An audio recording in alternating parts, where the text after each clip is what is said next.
Gentlemen, I would like to open up February's meeting of the Conservation Commission. Did the members get a chance to read the minutes of January? Yes, sir. Were there any errors or omissions noted? Nope. I will entertain a motion to place them on file, to accept them and place them on Is there file. an issue with this one because this is the only person that was here for that meeting? Oh, you guys weren't here either? Neither was I. All right, then we will put off the minutes of January 15th till the March 19th meeting. I'm going to run this hearing backwards a little bit. I'm going to do the certificates of compliance first and then the extension permit, just to let people that head over to Byfield, give them a few more minutes to get here if anybody arrives late.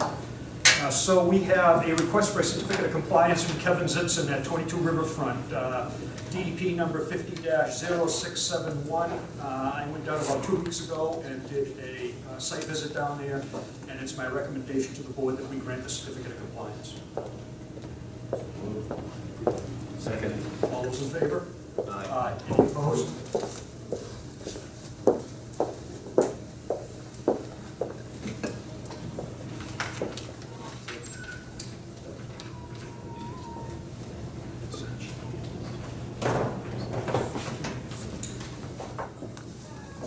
Well, this is one of the ones, so this is an old one.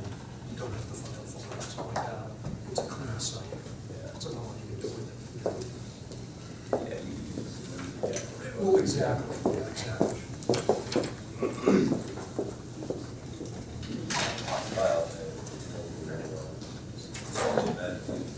You know, the worst part about it is it's like protected for so many years. Yeah, to finally lose it is just like elaborate. It's really wonderful.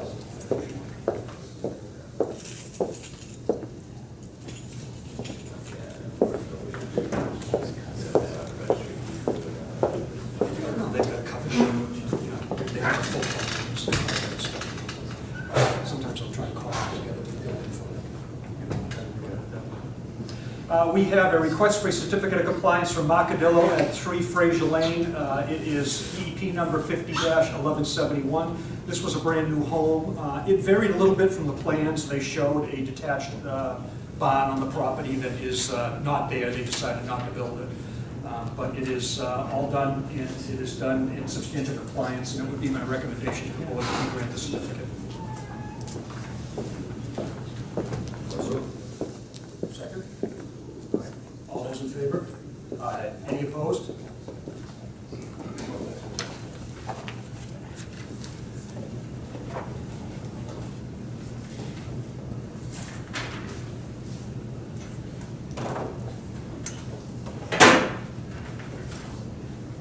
Yeah.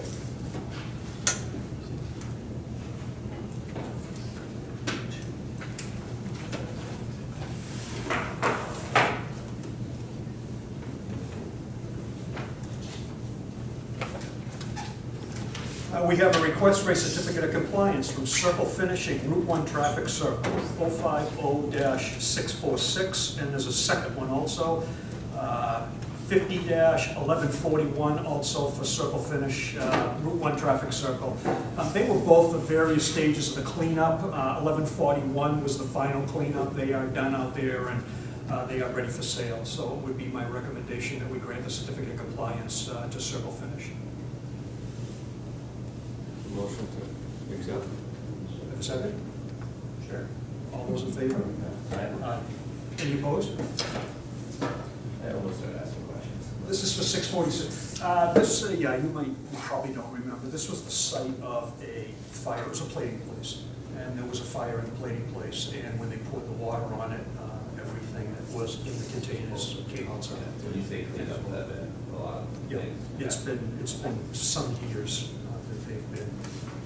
A lot of it's trying to get paid for. Was it whose insurance company's going to pay for it? That kind of thing. Many technicalities with this part. Yeah, they did a huge restoration project out there. Are we signing both of them right away? or- What's that? Are we signing both of them right away? Oh.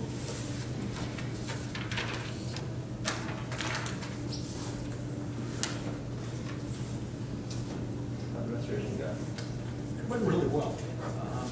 They put up a outside with what looked like pipe staging, and then laid plastic in it, and then just let the weight of the water seal it on the outside edges, and went inside, took away, I don't know, 3 to 6 inches of, luckily it was real heavy soils, there was a lot of clay out there, so it didn't go very far.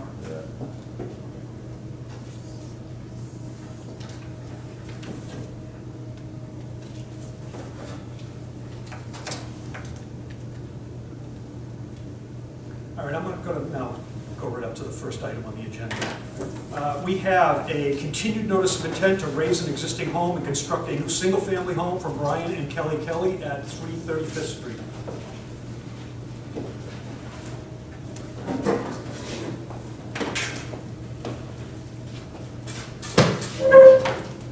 The very back of that. Good evening. For the record, I'm Kurt Young from Wetlands Preservation Incorporated. As this is a continuation, there's been a significant hiatus here in trying to get the project back in front of you. The primary issue has been access for construction. The site is on 35th Street. There's some discussion as to whether that's a public way, it's a town land, an easement, whatever. And from what I currently understand, and Doug can explain perhaps better, but there has been an agreement with the Board of Selectmen that it is reached an agreement on the method for accessing the site through that road for construction access that would be. So we're here this evening primarily to address that issue. And I can run through so you have the proposed access. So I won't read through it. I will simply sort of annotate a couple of features for you. As I say, construction access would be from Northern Boulevard here along 35th Street out to the location where the house is. There would be a construction barrier erected around the site and the access. Other things going any further than that. There will be gates both ends of the access. It is a public access for accessing the beach, and we would allow that to continue during construction when it's safe to do so. Safety would be when you're not actively bringing materials in or doing demo or common piles. But that should be relatively limited to the overall standpoint. The access to the site would be matted, which is to say that rather than fields of raw sand, we bring construction mats in. They'd be laid down basically in a row back out to this proposed house site and up into the center of the site for demolition purposes and also for pile driving purposes.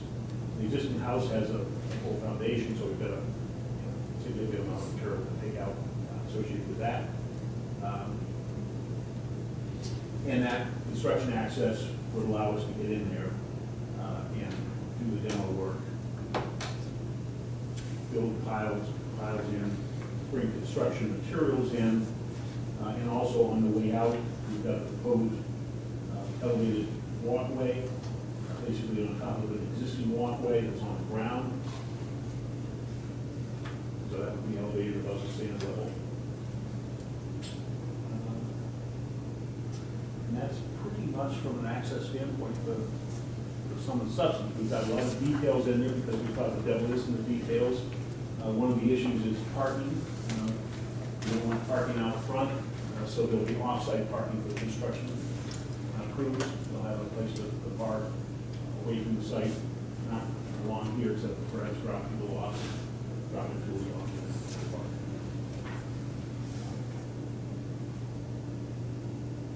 That's sort of some substance of the thing, and I think Doug was hoping that we could reach agreement on those procedures, so make any modifications that you feel are important at this point, and then take those to the Board of Selectmen for.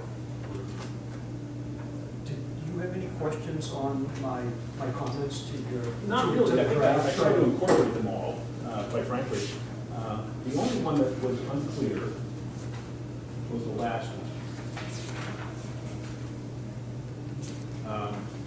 One of the restoration elements that we have in here is a large, if you've been to the site, there's a large bare area in front of the site relatively steep portion of the back into the Newbury. We'll be restoring that, we'll be restoring portions of the area under the walkway. We've got some other areas that we're restoring, providing at least 1,000, if not close to 2,000 square feet of restoration area. And on our way into the site, we will have to do some minor leveling just to put the mats down. We'll restore those in place, and we'll also revegetate. And I don't know, I was thinking maybe 5-foot width or maybe a 4-foot width for the walkway. Now it's close to 10. It's pretty much the full width. Yeah, so we were thinking that that would be a pretty nice restoration as well. The only reason for the last comment is I thought that where they've got a doorway that comes right out to that access to the beach. Right here, yes. Yeah, it's a known access to the beach, they can walk on it, they don't have to go, I can't stop them from walking across their yard. If they want to walk across the front of their property out to the beach, they certainly may, but it's a perfect opportunity to use the access way to the beach next to you and not create another one across the front of that property. That was the only reason for that comment. I appreciate that, and we'll discuss it with our client. It was not clear whether that was the issue, or this access here, or, the whole way in.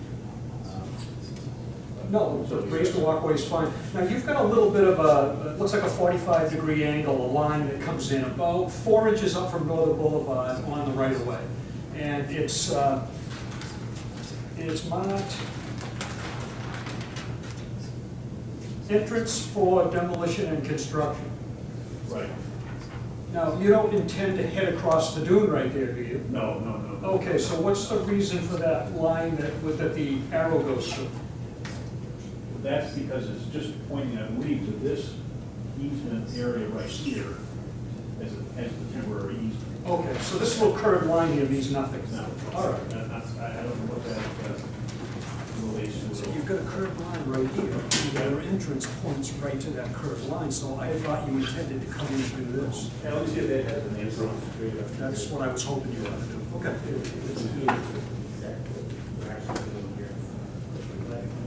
Okay, all right, this is nothing. The only additional demolition was down there with additional steps. With the out into the right of way?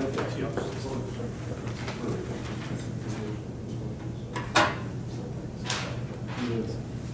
Oh, okay. Those are vestigial lines from the old All access way. grading lines across that area? Okay, okay. For the record, I said Dixon. Oh, yeah. But I think, from the standpoint of what I modified that to, I tried to incorporate all of your comments.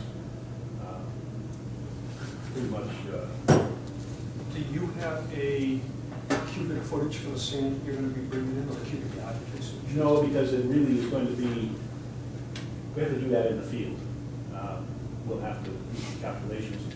The other thing is we've got the existing footprint to fill in there too, so we've got to deal with that. We can provide, you're thinking of total cubic footage of? Well, I'm just wondering how much, when you bring it in, you're just going to bring it in and dump it. How are you going to handle it, that's all? How much is it, how are you going to handle it? It's not addressed in your notice, that's all. I haven't looked at specifically to the grading that have to happen here. Once we take the building up, we'll know better. But for budgeting purposes, I have 660 yards of sand drained road. Okay. So afterwards, you're going to have to fine tune your grades under your house a little bit too, right? Because your mean roof is off of, right now, it's just off a grade line. I don't think it's off a mean, is it? On the elevation plans? Yeah. It's up to me. Okay, Yeah. all right.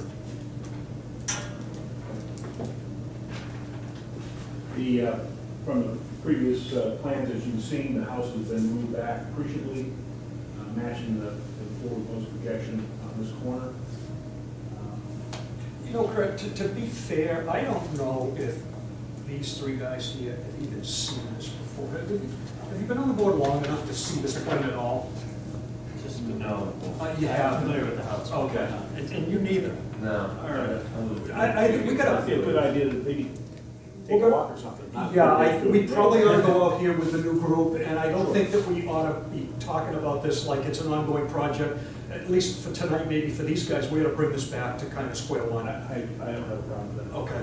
Don't have a problem with that. It would be nice to set up a sidewalk, take a We can do that. day with this it's not blistering cold to the point where you'd be out there. We're gonna leave that up to you, so we can all blame you when it's cold. Well, if we could set a date if you like. Sure, yeah, no, I'm fine with that. I still find it's a little dark after work these days, so it's probably out. I don't know whether you like to do it on Saturday morning. What's up with the board? I'm a captive audience, I'm here all the time, so what do you guys have for work schedules and I don't have a Saturday until just about April. if you want? How about you? I'm flexible, pretty flexible. Pretty flexible? So it's light till what, 5:15 now? Actually, daylight savings time's coming up pretty quick. Coming up pretty soon? Yeah, that gives us about a 7 o'clock. Yeah, so That's not too bad. I think that we could easily hit a 4:30, 5 o'clock and still have enough daylight probably to do it. That work? Sure. Yeah. I think I can pull that off. 4:30 work for you? I think 4:30 even right now would be adequate. Still, there'd be It's about 6, yeah. you know, it's get pretty dusky. Any particular day coming up that is either good or bad for anybody? Are you talking about like next week kind of thing? Week of the 25th? Yeah, that check was another half on the days that are good or bad, so I can get back to you tomorrow. Okay. But go ahead. Yeah, Just do Take a it. 10 days. I can roll 27th it. are all fine. 28th, they better hear it. 28th, you get a hearing, so 27th, you said? 27th. That works for me. How about you guys? Yeah. All right. Yeah, go with it and then I'll. You can let us know. I'll Okay. figure it out. All right. So 4:30. On the 27th? Sounds good. Where's the homeowner gonna park? You're chuckling at the homeowner, perhaps. On-street parking is where the old homeowner park, so that's where we intend to park. The old homeowner park. The old homeowner park on the right of way. No, she didn't. No, if we ever put our car on the right of way, the cops came. So it was, we were not allowed to park there. So she had some sand. We have not lived at this home. So she had some sand that she had parked right in front of that dune before I got the you. access lane. So she parked it on the frontage of the property? Yes. So, I mean, yes, I'm not 100% sure. We've never lived there, so trying to figure all of it out. I got you. Certainly, the intent is to keep that viable to the homeowners once they move into the property. But during construction, we review, keep our subcontractors and material people off. Bring them in through the construction documents. They'll have to, because it'll get too degraded if it's not, yeah. Get a lot of hands. Getting back to the access procedures, how do you want to deal with those? Do you want to follow up with the select? Well, as long as the board, has the board had a chance to read over that draft? Do you see anything there that alarms you, anything that you'd like to change? They sent it over, and just in the interest of moving this thing forward, I sent those red letter comments back, but nothing you see there is cut in stone. Those are just all talking points. And I modified the ones that I sent over to incorporate.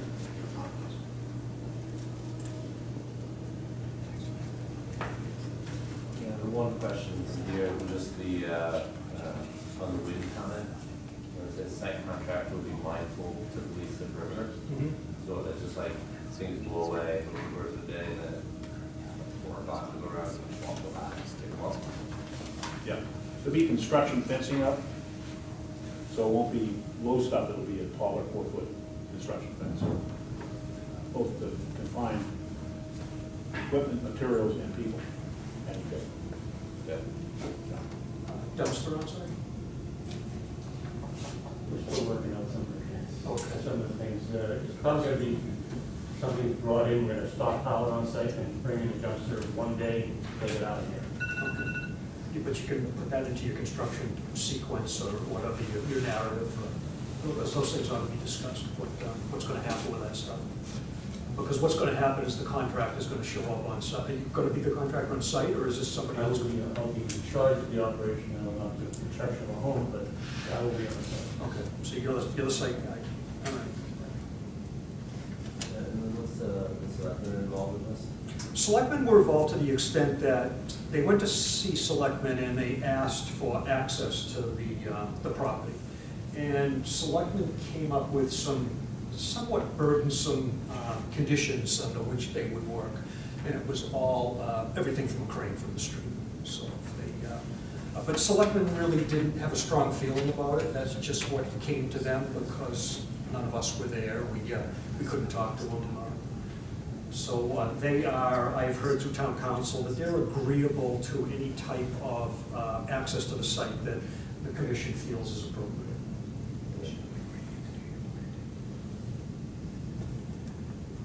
So that's the site visit.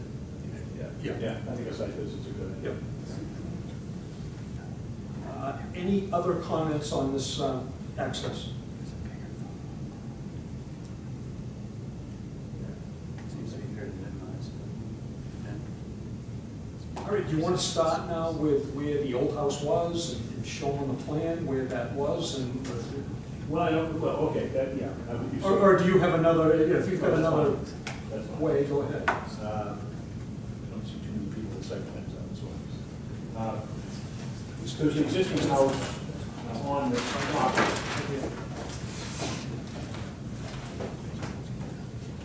Yeah, that one.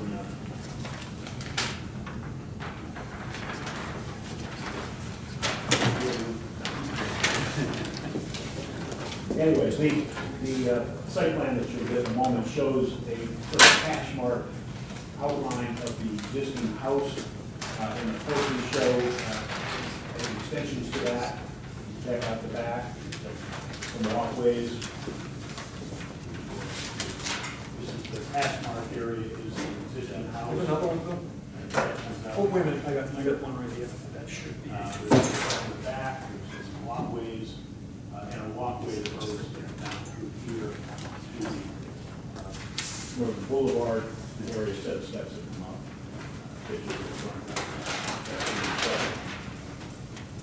We matched the front corner of that. The previous plan did not match the front corner. But we've matched that so there's no projection of the house towards the ocean. And out in June, which is out roughly in this location. The access to the house post-construction, when this is restored, this will be a public way. Will be an elevated walkway, basically a couple feet above elevation of the sand. These spaces between the boards for that, bring them up to their back access way to the house. The house currently is on a full foundation. So we've got to demo that, take everything out, and then we'll be putting in a tile foundation. That will be laid out. We have information in those architectural plans that show you the foundation layout for the tiles. There'll be construction fencing, as I mentioned, placed around the perimeter of the work area. There will be disturbance of some beach grass areas within that perimeter. They'll all be replanted after the construction is done. Sand will be sifted and restored. There'll be areas in the front of the property, and we'll see this on the sidewalk, I think most appropriately. Just very cooperative in terms of the amount of beach grass in that front edge. And we'll be planting that up, planting the area underneath the walkway, expecting to get probably 50% of the area under that walkway. We basically will be able to see the current condition of that walkway. So, as I say, we'll be accessing the site on pallets, mats, if you will. And they'll be laid into that area. We do some rough grading just to allow contact of those pallets with the ground so that they don't break, as well as they provide support and reasonably level support access vehicles. Once those are taken out, then on the way out, we'll be putting the piles into the walkway. And we'll be doing that from the easement. Then we'll restore the easement to over 4 feet. So we get quite a bit of additional vegetated area through the easement from what is there now. There's a fairly broad area, I think, Doug had it corrected, about 10 feet wide in places, particularly in this stretch through here where it's just all sand, too much human activity. So we're going to line it out, try to prohibit people wandering off. And we'll regrade that area as it was before.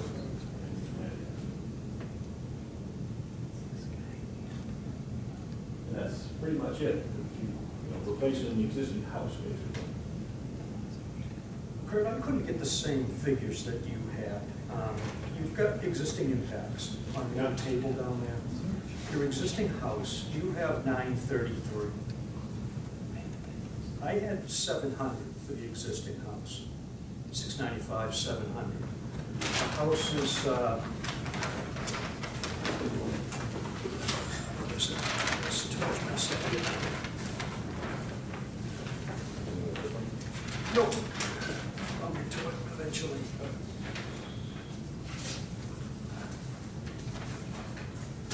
The house is 28 by 31, right? Say that again. The house itself? 25 by 31? Yeah, roughly.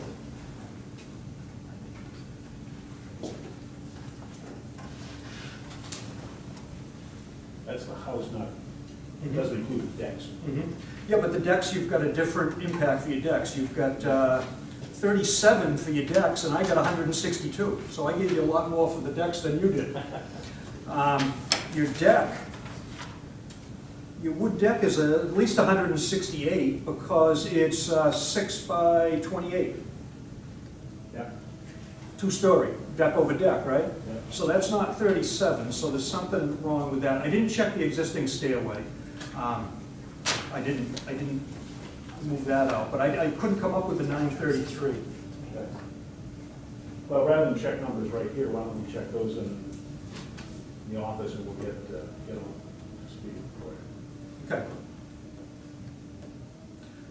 Your temporary construction impacted area. On that table, you've got 2681. And then up here on the plan, you've got 2433. So you've got two different impact numbers here. You see up on the upper sewer, your construction fence comes See together? the ones down here. All right, look right where your hand is right now. There you go. 33, gotcha. Yep. If I take, you've got lot coverage, 8%. you've got, I think you've got a total lot coverage of 1,400 on your table existing. If I take the 11,750, the lot size, and multiply it times 0.08, I get 940. Right. So where do we get, where's the 14 come from? Total existing impacted area? Yeah, I think What what you're wit- this 1408 down I know, but I think what you're witnessing is it's not just a direct number on the proposed house, it's also subtracting the area that's removed from the existing house too. Oh, well, you had this down as existing impact, so I thought it was representative of what's on the site right now, not a combination of what you're doing and what's here. Right. I mean, with the 8%, if you look at the existing, on the zoning requirements, 8% is by the existing structure itself. And then if you look over here on proposed, it's 12.06%, because obviously the structure is bigger, the bigger impact. That I get. Okay. Okay. They're just numbers, we can work them out, but I couldn't get your numbers. I couldn't get to where you were, so I'd be glad to sit down with you about it. we should do that. We should do that. Your elevated walkway that comes in. The elevated walkway comes into a proposed deck. I don't see the deck anywhere. Those stairs go all the way to the ground, right? Your entry stairs. Your entry stairs go right to the ground. And then this walkway comes into them also?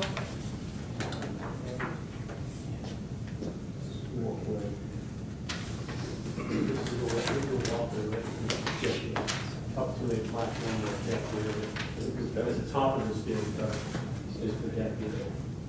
Well, I know, but it still doesn't come in up there either, because your deck's only 2 feet high, and and the top of your stairs are 5 feet high, right? Your top of your stairs at elevation 27. This would have to be stepped up here to the deck. Yeah, So you want to see all that all the way up to the top of the of stairs? course, yeah, sure. Well, I just want to see how it's going to come together. Okay.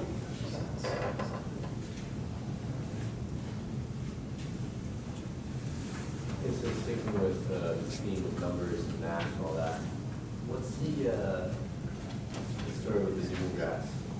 In the sense of like, what are they required to do and not required to do? You know, reading the math, you know, there's like 3 different areas which is replanted, 3 different numbers. And, you know, what's the relevant? Well, they're not allowed to affect the vegetation, is sort of what they're not allowed to do, but that's kind of taken on a definition of its own on Plum Island. So where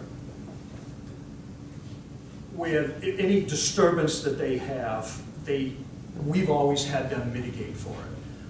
Not all mitigation is the same. Let's say there's a big disturbance out front here, and they disturb a lot of dune grass out here, but they want to plant it back here.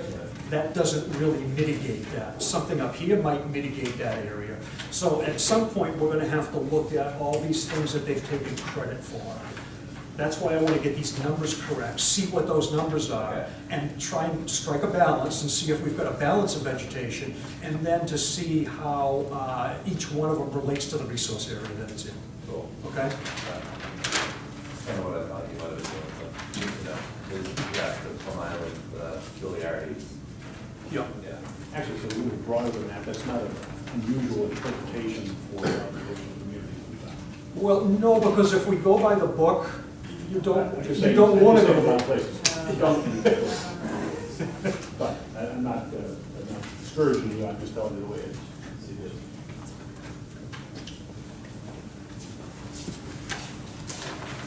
No, I forget where I was here, okay.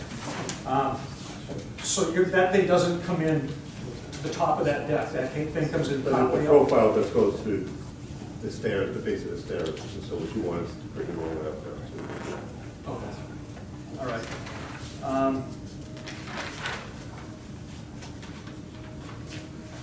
Zoning decision. It ran, right? It's over 2 years old? Yeah.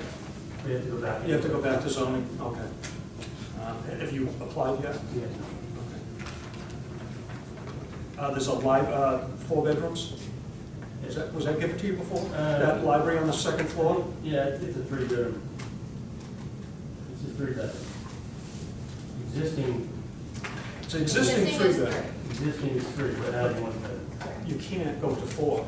It's It's not adding a bedroom though, it's not a bedroom, it's no closets, no. yeah, it's got privacy and it's got privacy and windows. It doesn't need a closet. But that's okay, I just, We went through zoning and they approved it. okay. I'm sure they'll approve it again, but maybe not. You know, we'll take a second look at it. Okay. On some of these elevations that we have, we don't have the stuff underneath. Ground elevation. Well, on these elevations, some of this stuff that's underneath there doesn't show as you move around the house. And this elevation, right, The open space dugout. this elevation right here doesn't seem to, I don't think there's any stairs under there on your west elevation that come up this way. Your stairs underneath come up this way, right? And then there's another set of stairs here that come down and at you. So that doesn't look like that from that west elevation. This doesn't look like I don't think so, because look what you got under there. This is what you got under there. So this stairway comes up this way, right? And then this stairway comes at you if you're standing out here on the west elevation. You're looking at the east here, right?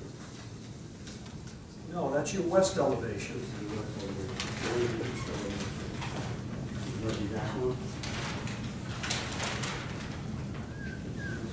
There's your east elevation there, and it doesn't show anything. I drew some in there to try and figure out what I was looking at.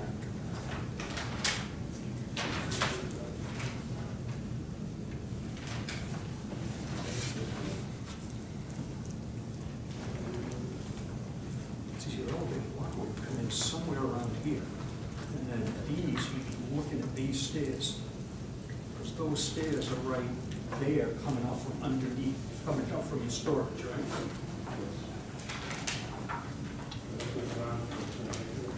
Yeah. So that needs to be, that drawing needs to be fixed. That needs to be modified somehow.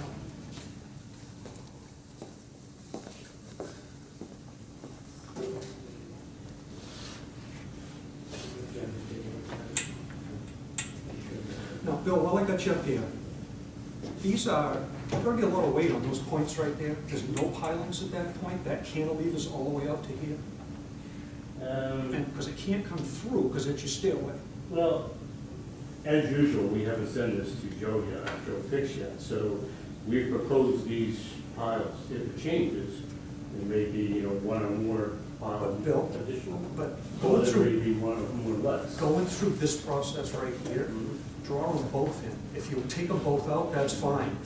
But to put them in, you're gonna come back here. You don't wanna do that. So put in more pilings than you need and have them removed. Try to minimize. I'd rather you say you need 12 than do 10. Yeah, that's. And then you're gonna have to have something at the base of each of your stairway. You can't just lay them down on the sand.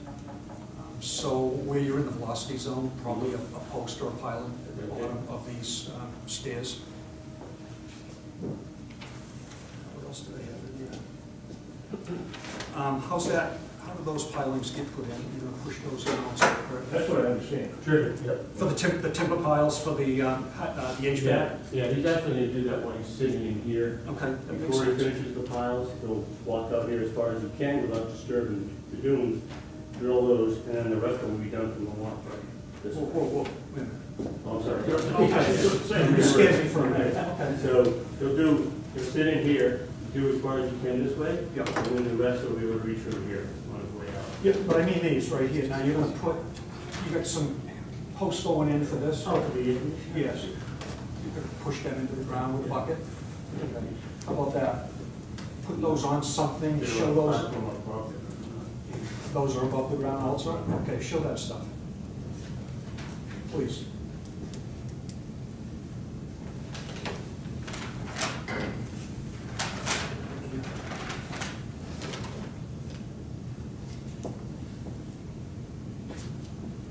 Oh, yeah, and on this view here, there's another set of stairs that come up this way, right? That doesn't show either. She is that. No, I think they're back here, aren't they? Right there, yeah, they come off this platform. Well, this shows this, that shows it going to a platform. This shows it going to the ground. this is the one that's going out towards the access. Yes.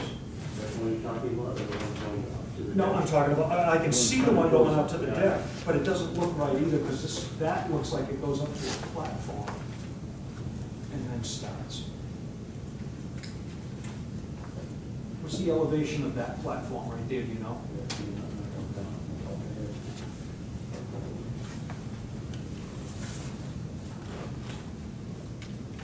And you may want to end up running those to the ground without coming all the way through.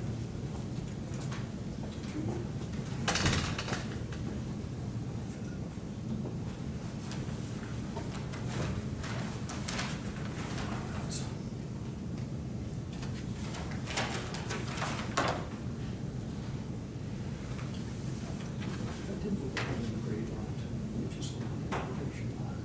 Because here's your grade right here. You come straight across this. That didn't look like any, that looked like an elevation. Here,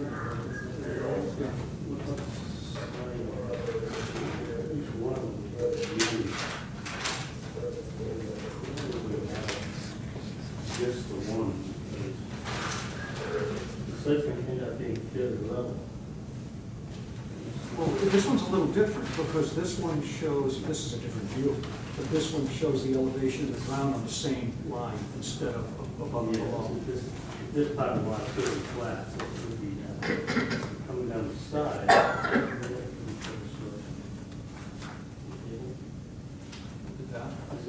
Is that an issue for you guys, or is that zoning? It's more zoning, but I just went over your plans and picked it up, and we might as well have a correct set of plans.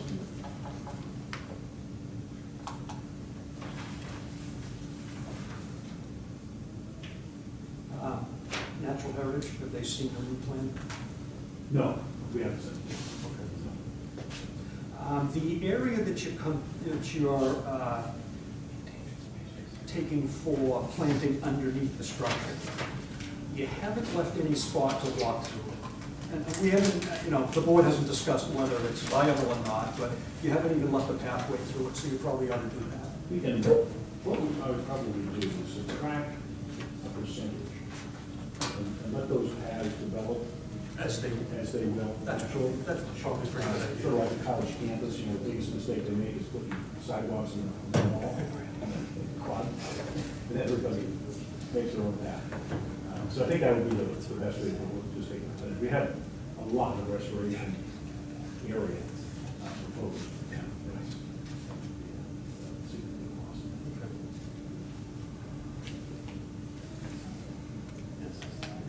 For tonight, yes. See, one question. Yeah, please. That I got that just has to be that approximately, on my line. And is there a point at which approximate those is cut in? Well, Context. I think that for these purposes, approximate's good enough, because they're gonna send their application off anyway, so they're not debating whether they're in or out, they're saying, we're gonna do it. And we've already had a conversation. Yeah, they already got back a negative on their first proposal, so I don't really think there's gonna be an issue, it's just process. Guys, any questions, comments?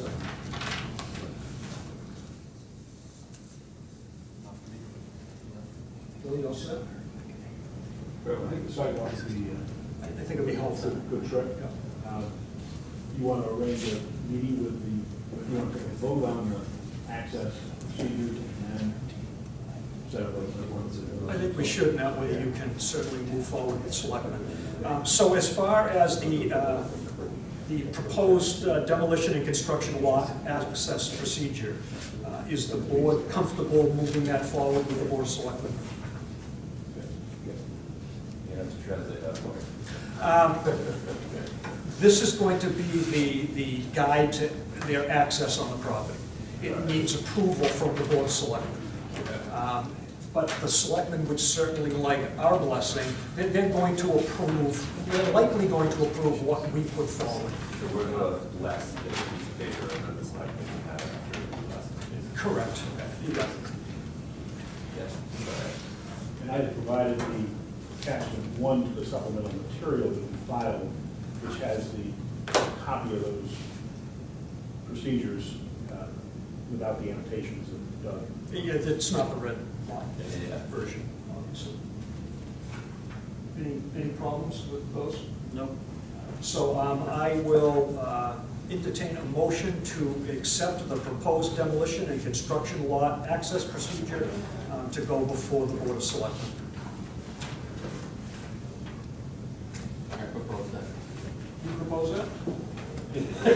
Do I have a second?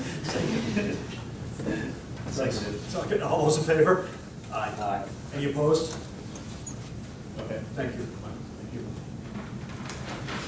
And Kurt, anytime that you want to sit with the rest of this stuff, if you want to come down, Bill, send it to you, call, and you know how to get in touch with me. So. Great, appreciate it. All right, guys.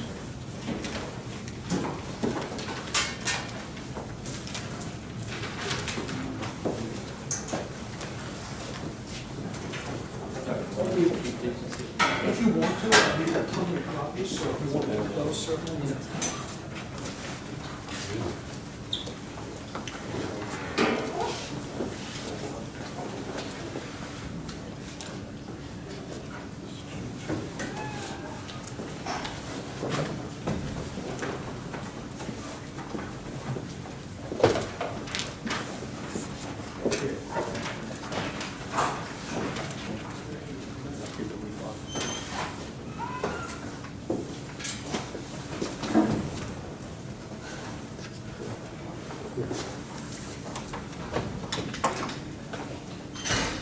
Is there anyone here to represent Plum Island Blue? It would be my recommendation to the board that we grant a continuance to the March 19th for Plum Island Blue LLC. Move to continue. This is the last one we're doing? No, they've got a little more time left. It feels like it's been here forever, but it hasn't been 2 years yet, so they have some more time. They will end up having to do what this group in front of us did, re-notify them they come back in. Okay. So do I have a second on Plum Island Blue? I'll give you a second. All those in favor? Aye. Any opposed? We have a continued notice of intent to improve the right-of-way and construct an emergency access drive from the town of Newbury at 14th Street. It is the request of the town that this be continued to the March 19th meeting. Do I have a motion? So moved. Do I have a second? Seconded. All those in favor? Aye. Any opposed? We have a continued notice of intent to replace a deck platform, conduct landscape work, and after-the-fact approval for repairs to an existing revetment from Jacqueline McKenna at 11 Riverside Drive. Their representative has requested a continuance to the March 19th date, and that would be my recommendation. So moved. Seconded. All those in favor? Aye. Any opposed? We have a continued notice of intent for the renovations to an existing single-family home, including construction of a sunroom on an existing deck, lift, and revised stair location from Michael and Susan Kaplan at 52 Northern Boulevard. This is a new notice.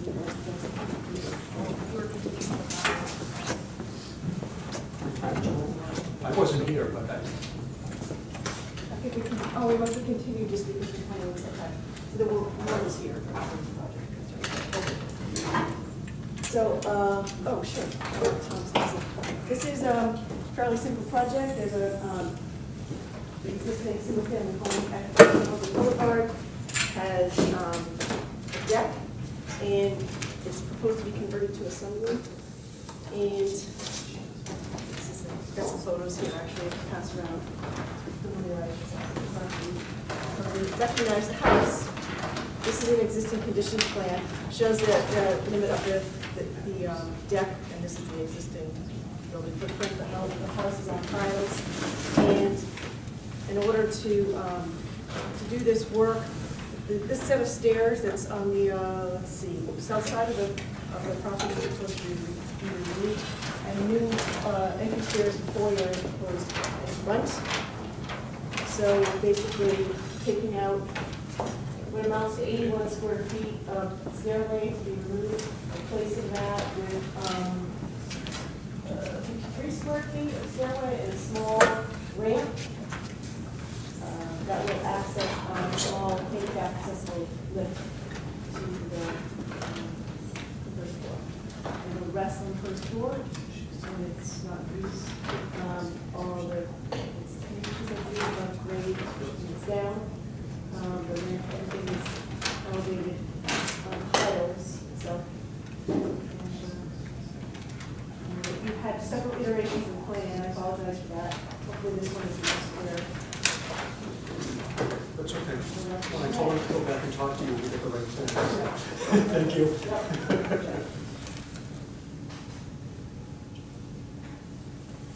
Should be a net gain in total undisturbed. It's a net gain, and a little bit of what we give up here is our 2 feet of separation.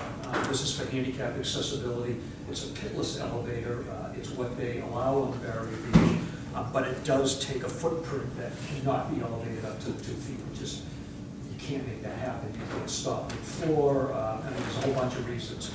These elevators are made so that they return to the first floor. They can't sit on the bottom floor, so it takes them up off the velocity zone.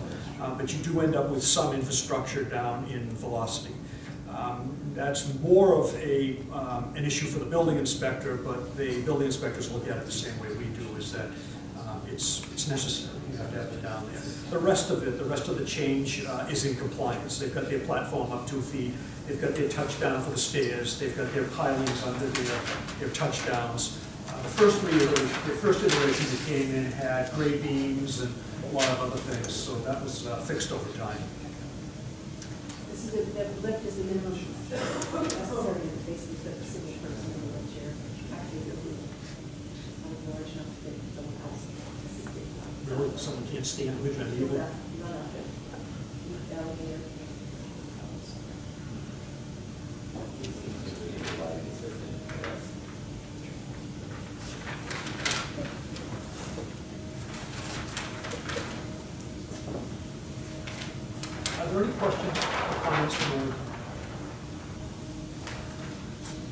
Are there any abutters here?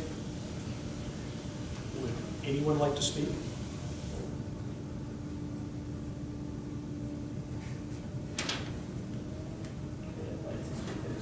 Speak about it. Do you need a few more minutes with the plan? Call the question? Two corrections for the record, two DEP misidentified the property as 3 Northern Boulevard, and I did notify them of that change. And also the applicant should just be Susan Kaplan, and I asked to do a correction. Notice was sent to cover the impacts as well. It's pretty simple, and again, I've had some conversations with them, and I think they've done what they can to get to the minimums. With that then, Brian, if you're all set, I will close the public hearing and entertain a motion. Is that? So moved. So moved. Do I have a second? Second. All those in favor? Aye. Aye. Any opposed? Thank you very much. Thank you, Mayor.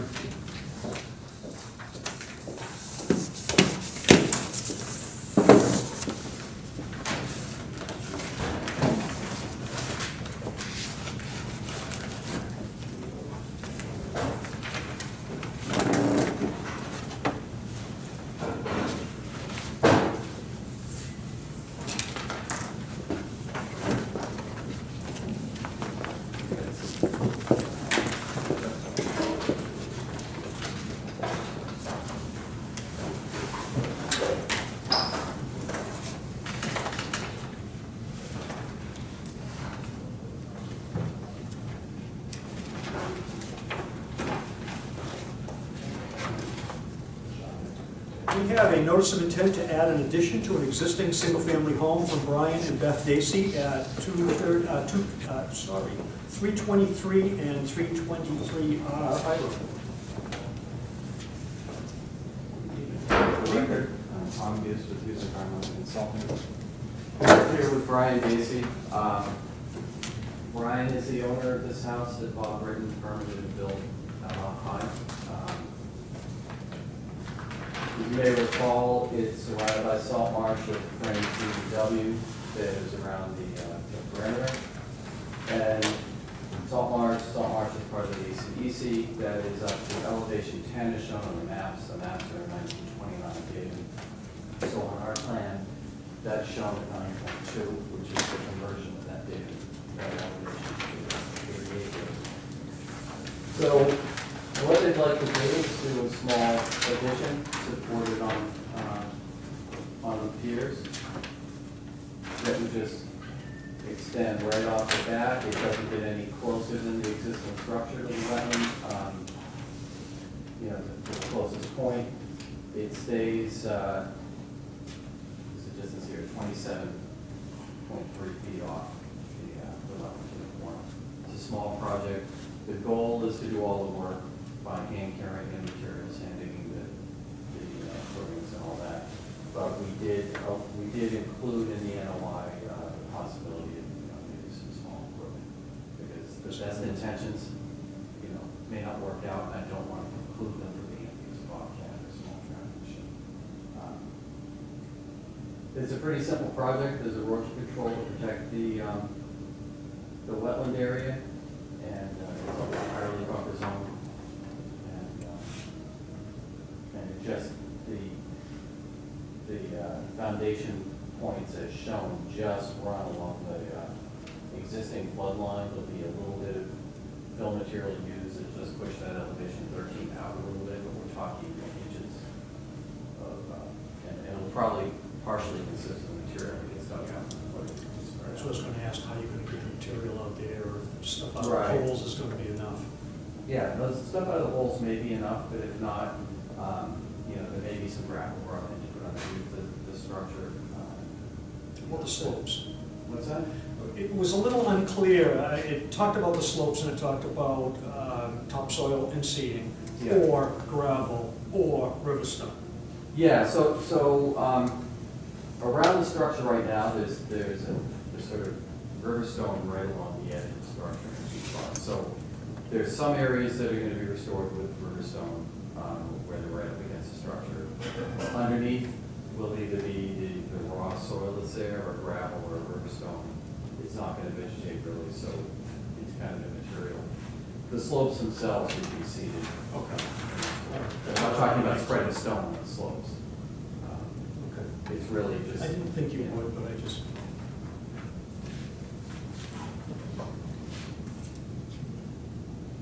But compared to the first year, I think it's a relatively simple project.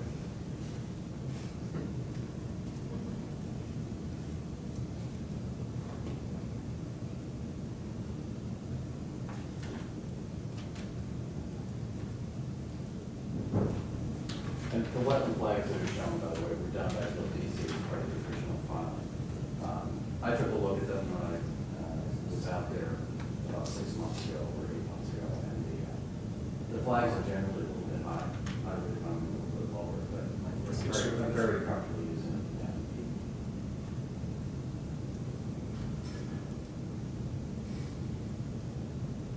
Any questions from the board?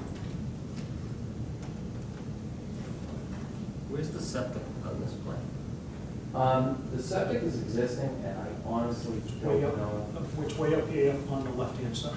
As you go in the driveway, it's on the left-hand side, about halfway down the driveway. Seems like the only place it could be, really. I don't know if there are other soils there or not, but it's over that side as you drive in. Or is it somewhere here? There's a mound and a pipe. Might even be able to see it being put in. This was when the house was largely built. That looks like a big disturbed area, so that's probably such a big. It's an existing feature, so we're not changing or touching this. And what's being replaced is just bare ground, yeah, or, At current conditions, vegetated. Yeah, this was just a snapshot of time while it was being built. It's just, April 24th, 2017 is the only aerial photograph I have available. If I showed it to you now. I mean, but like grass or backyard is the only thing we Yes, Yeah. yes. That was all disturbed, but then healed back in as part of the house project. And the house project did receive a certificate. Yes. We already did a COC on this one. Any questions? Not about this now. Okay. Any questions or concerns, guys? No? Are there any abutters here? Would anyone like to speak? I will close the public hearing and entertain a motion.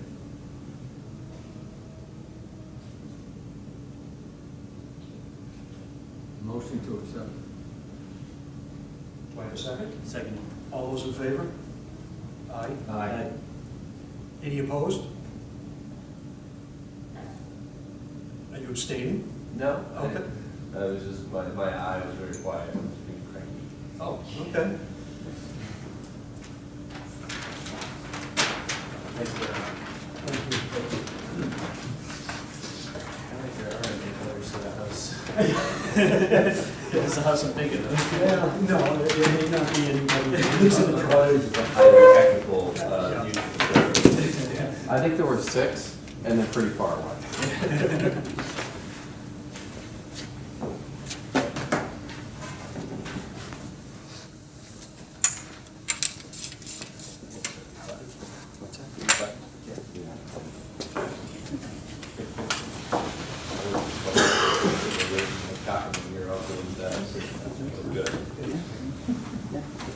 Except sitting.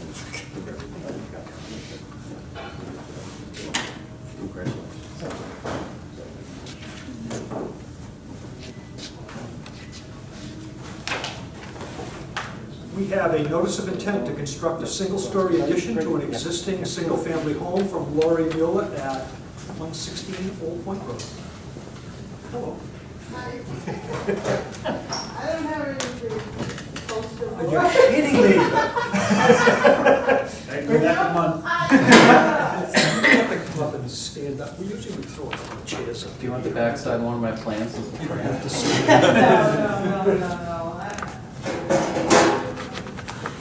Do you want to come up and sit? You're over.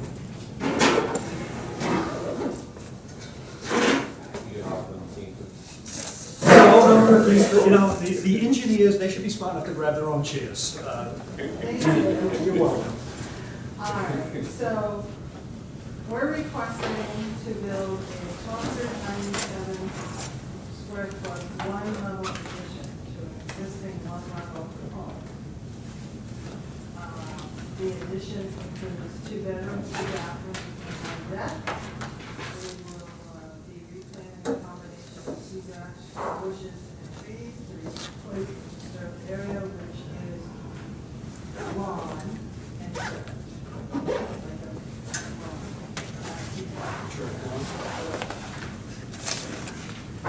And,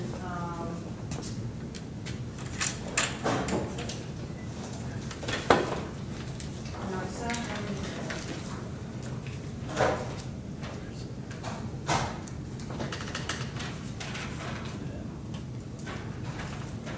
do you need another copy? I don't think so. Let me just push this copy down to these guys. Let's see what the heck I did here.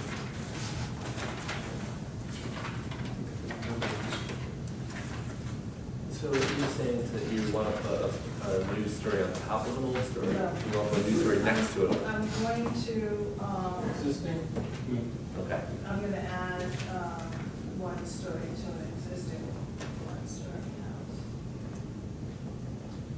The floor level will be 6 feet higher than the existing floor level. And they got connected, they got like the same house, but 2 separate houses. They're connected with a hallway stairwell. Lateral addition. Yeah. Lateral. Sorry, it's just when you say that the 1-story house, we have the 1-story house, it just Wow. wants me to, I'm not a building guy. They're 1 story, they're on different rates. I didn't know if it was gonna be grandma was gonna live there, you know. Well, my father is going to, yeah. So we're putting on 2 master bedrooms, decommissioning 1 bedroom, that's in the house, and 1 3-bedroom. So you'll still have 3 bedrooms? Yeah. Okay. What's the value you've placed on this addition to construct it? The value, I'm getting a quote from the builder, but I guess it's gonna be 250, 200. Per square foot? Well, she said put about 200 per square foot Okay. on, And how many use as square an feet? estimate, 1297. Well, yeah, 1297. That includes the deck. So that's $260,000 at 200 square foot estimate. The existing house, what's it sit on? Cinder blocks. It's a cinder block solid. You can only spend $81,000 on, I talked about this with Sam, and it's because it's an addition. it's just lateral and only the addition counts. Okay, cool. Thank you. Good. Sorry. Okay. I already covered. Because I figured this out earlier and I thought, No, oh, this no. isn't good. I already covered. Okay. Pilings, Yes. how many? No. Yeah, the plan had 9. All right, what is this going to sit on? I'm sorry, so these are 9 steel pilings and these are wood pilings. Okay, so 12 to 15, what did I get 12 to 15 and then 3 wood? Maybe, you know what I did? I think I gave you extra ones in here. Okay. So there were 9? Why is it 12 now? I thought there were only 9. I don't have that. We don't have that. Maybe it was 12, because it maybe changed. You could do that structure with 9 pilings. I think, You could do that structure with 9 pilings. I think it was 9. It's 34 by 31, that could be done, okay. Okay, we got one. Oh, you got one? Yeah, I didn't see the pilot, I don't know where you're getting them from. No, well, I asked them, and what I did is where the piling numbers, and so what I did is I went 3 across, but then I gave them an extra row, because I feel, just so they could take some away. And then, I must have read it somewhere, because I've got 3 wood ones here. Yeah, there are for the deck. Oh, that's because it says wood pilings. Yeah. That's one of that one. So there is gonna- Yeah. There is gonna be, What are those 2 lines? They look like just tie lines to the property line. So what they've done is, for some reason, they've given ties here, maybe for Oh, setback, distance. maybe for Yeah. setback reasons. Okay. Yeah. That might be like a walkway or. Yeah, I didn't know. Yeah, no, I don't, That doesn't, that's nothing other than just a setback, right? Setback Correct. distance. Yes. This Right. Correct. Right. driveway. Yes, yes. Okay. Yeah. Should there be any other lines on this? And when you come out here, this looks like there's bushes out here, Laurie. Am I backwards on this? You're not coming out here, right? I can't see. Yeah, there's bushes here. So This you're- is a tree. Okay, so The you're coming, trees. you're coming out here. Correct. Yes, Okay, right. okay, that's what I Yeah, thought, right here. not out here. No. All right. No. You have planting area. Correct. Over here, Okay. over here. And where have you shown that? We have it. Okay. No, I had, in the plan that I sent to DEP, All right. I marked it up. You marked it up, okay. We need the same thing, Laurie, we should kind of, everybody should get the same copies, but that's okay, you can supply that to people. Okay.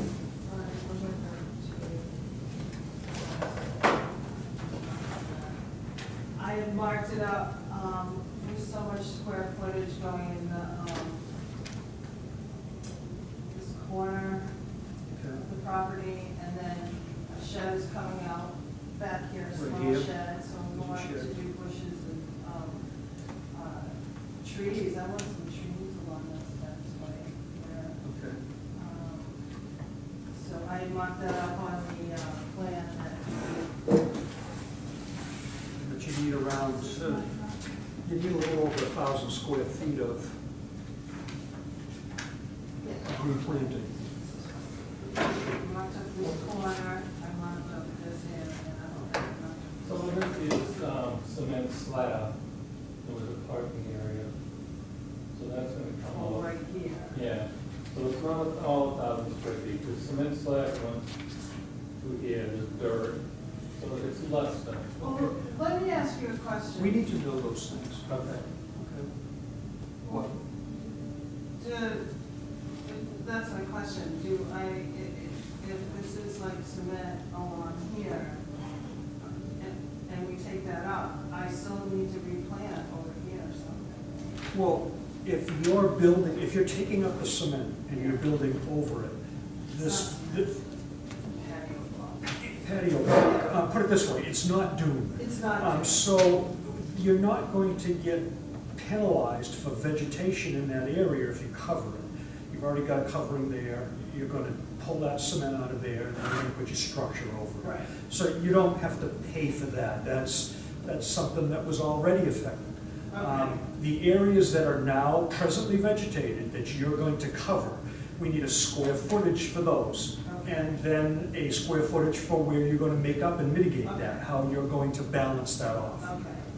So if there's a big bush, like a lilac bush in here where we're gonna put the structure over, that's gonna come out, and I wanna replant that. Okay, Um, you just put that in You your just narrative, put that that in. that's gonna be transplanted, we're gonna save that, and we're gonna move that, and we're gonna transplant it to another And part then of we the, just measure the lawn area that's gonna be covered over. yes, you take the rest of that footprint from the house, the deck and the stairs. Yeah.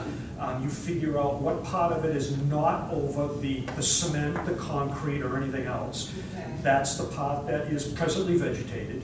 You're gonna lose that vegetation when you put the structure over it, so you're gonna mitigate that vegetation outside that footprint. And so that's what these little balloon areas are gonna be. And so you're gonna give this one, you measure this one out, you might give this one 300 square feet, and that might be 150, and I might be able to get another 300 back there. So you cobble those together to get that number that you've got from out front, Okay. okay? I'm gonna want to put in more. That's great, that's perfect. And then, what are you gonna do underneath here on the pilings? Wide open? Are you gonna try and put some kind of dressing on those, or? I think we were thinking of putting some lattice work. Lattice work. So where we With can the put it. 50%. Open, okay. Yeah. You need to show those Okay. things. So, Alright. maybe down on this plan here, you can put a little typical, A, C, A, or something like that, Okay, all right? all right. Where is your, oh, I see it. Your septic, would you gravity feed to your old tank and then feed out to your pit? Because We have one of those. I understand Oh, okay. that, but that, all that does is let air into the vacuum, or it Okay. keeps the vacuum from So- getting into your home when the pit opens up. So Ed and I did talk to the water people, and they said that they can move that Okay. hook to wherever we want. Yeah. Just let them know. But that hook, it looks to me as though that hook is in line with the pipe that comes out of the house and then heads out to the street towards this pit, this sewer pit right here. And now you're gonna go right over it, and one of your pylons looks like it's gonna come close to going right through it. It's right in the mid, you see this line? This line comes out here, it's got an S on, sewer line, and it comes out to the vent to be relocated, and then comes back here. If this is the sewer line, and the vent's out there, and it goes like this and then like this, that indicates to me that your tank used to be there. You gravity out to the tank, and then you gravity to the street. Do you have a pump chamber? I don't know. I know the sewer exits in the basement out this way. There used to be a septic here in the back. Okay, all right. So I don't know what all these lines are. Well, your engineer picked up your sewer line coming out right here. It doesn't. That's how the engineer's got your sewer line, and there's the pit right there that he's brought it to. Okay. Because it actually exits the building out this way. And then there used to be a septic here, or a cesspool actually, not But septic. that would have been crushed. Yeah, and that's filled. And I don't know where it goes from when it comes out through this foundation. But it comes out here, it doesn't come out here. All right, we probably ought to clear that up. Okay. Right. Is this here? Is that vent there? That vent is there, yes. It doesn't make sense to me that this comes out this way and goes somewhere else, Yeah. and the vent there, because that vent wouldn't vent that line. So something's wrong, something's Yeah. up with that anyway. Okay, So make some clarity of that. okay. Anything else that, I may be missing? Well, The only question of, if I'm looking at the picture, right, the aerial here, that's sort of your parking area? Yeah, the parking and yard. Parking, yeah. Yeah, we park in there. The, Visitors park in there. in your conversation about the stuff that they have to trade back, for, Yeah. if you move, I don't know any of what's on your plate in your mind, but if they move their plans around to use up some of that parking space, it wouldn't necessarily have to do with the replanting and giving back, right? so what he's saying, in other words, if your addition was out here instead of out here, most of your mitigation goes away because you're not impacting any area. On the other hand, if it has to go out here because of the way the house flows, then you've got plenty of mitigation also. So I think it works for you either way, but he's right in the fact that this would be an area easy to mitigate. Yeah, Because then it would just be that much less work you have to do Yeah. right. on the back end. It doesn't work though. The whole view is this way.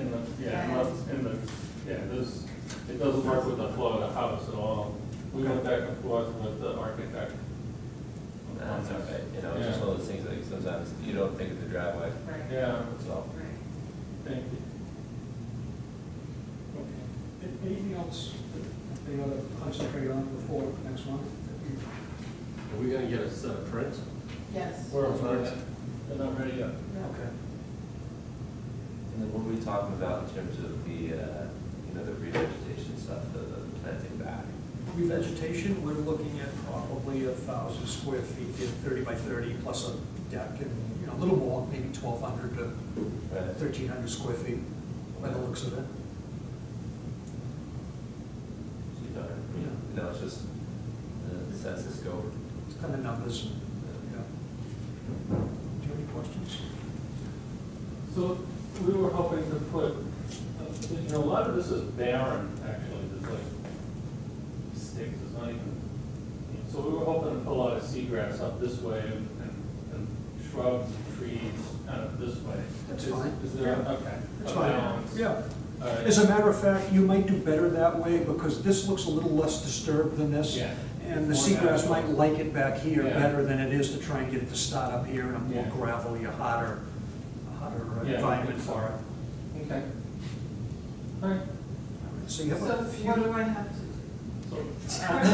We have- You mean you haven't been taking notes? I have the list in my head. Lattice, let's just do it. Yeah. Lattice, Planting, sewer, sewer, Planting mitigation. planting mitigation, calling out exactly what's going where.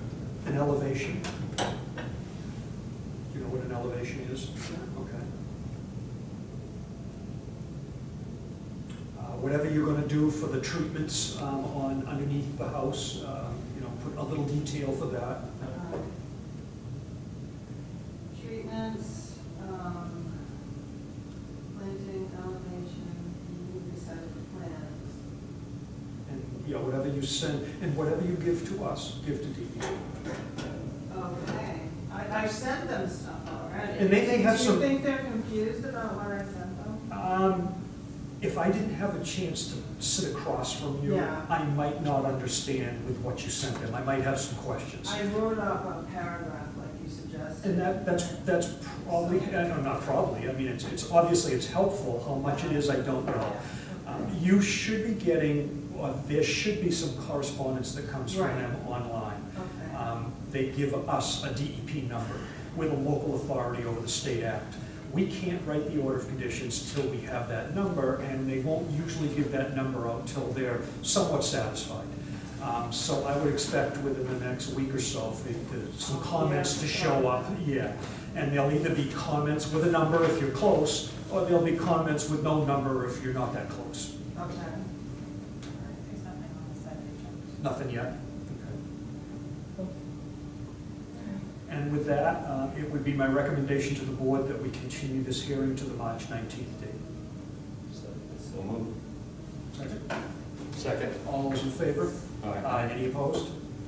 Thank you very Thank you, much. folks. Thank you.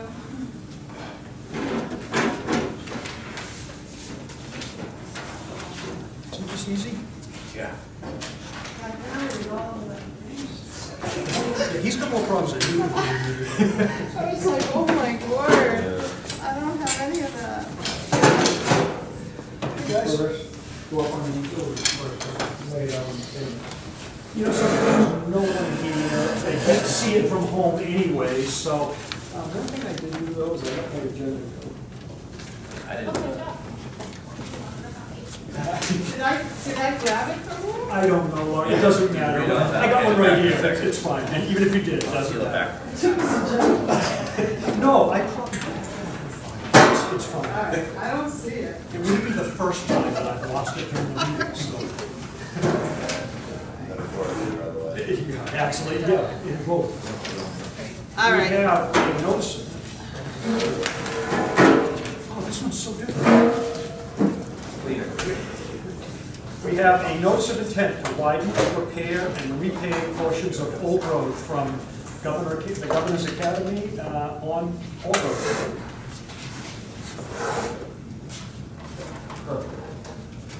So this, just for the record, my name is Dennis Campbell. I'm from, well, we explained something. Cameron Engineering no longer exists as Cameron Engineering.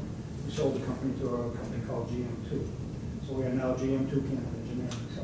Just that So it's confusing. Anyway, that's who I am. I'm from the old Cameron Engineering, now GM2, so. Congratulations. So what we have here is, what you see in yellow is Old Road, and what I've got highlighted is actually the new pavement we're going to try to put there. So this pavement there, ranging in width from 11 feet to 22 feet. So we're proposing to make it 18 feet the entire way, except for this last section down here. The fire chief wanted to widen it so he had good access to, this is the 2 dormitories right there. And there's another house right there, so we wanted to get good access to there. We would have liked it the whole way, but we get, environmental issues we got to deal with as far as the amount of pavement we can put down here. This project could probably come in as an RDA versus a notice of intent. It's more or less a maintenance project. We're not doing any wetland disturbance whatsoever. All the work is in the buffer zone, and the only buffer zone is It's right there, here, and a little strip right here. But it was suggested we do an orders of intent, so here we are. So what it basically is taking up the old pavement in its entirety, and then replacing it with a new 18-foot the whole way, with the exception of the 20 feet on the last platform. Put on either side, hard and shoulders. There's going to be gravel beyond the actual pavement on each side, just to give a little bit of more width for emergency vehicles in case two happen to pass at the same time. No wrap, right? No wrap, no. It's going to be real pavement on the thing. We're going to, No, I mean, no wrap on the shoulders. no, wrap. That was suggested somewhere, I read it, so that it was a option, but no, it shouldn't. Okay, so, yeah, so, regular gravel is fine, exactly where it's at, a little bit of a pervious area to kind of operate a flow off the pavement into the rest of it. As you can see, the majority of it is no, it's beyond the buffer zone. Yep. Pretty much these areas where we're in the buffer zone is where there's drainage crossing the road. So that widens out to that 200 feet across through there. And there is a certified vernal pool in here on EP's wetlands. This wetland's been delineated by Leah Vaz, Painting Factory Associates, in 2016. And that's pretty much the gist of it. The other part of this is currently there's a sewer main, and there's a water main that runs into here and stops just side. This is that culvert crossing here, just shy of that, and stops. And then there is sewer, gravity sewer down to a lift station right near that culvert crossing. Force main brings it up to an existing sewer manhole right here. And then that gravity feeds into their treatment system over here.